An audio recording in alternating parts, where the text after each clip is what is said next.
C Joseph விஜயனிடம்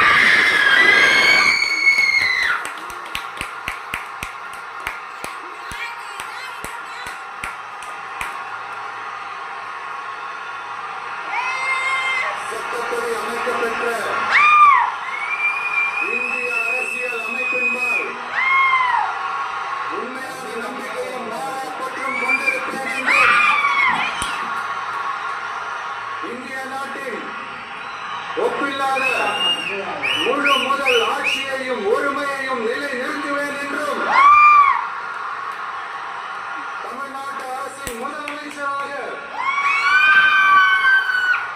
உண்மையாகவும் உளச்சான்றின்படியும் என் கடமைகளை நிறைவேற்றுவேன் என்றும் அரசியல் அமைப்பிற்கும் சட்டத்திற்கும் இணங்க அச்சமும் ஒருதலை சார்பும் இன்றி விருப்பு வெறுப்பை விலக்கி பலதரப்பட்ட மக்கள் அனைவருக்கும் நேர்மையானதை செய்வேன் என்றும் ஆண்டவன் மீது ஆணையிட்டு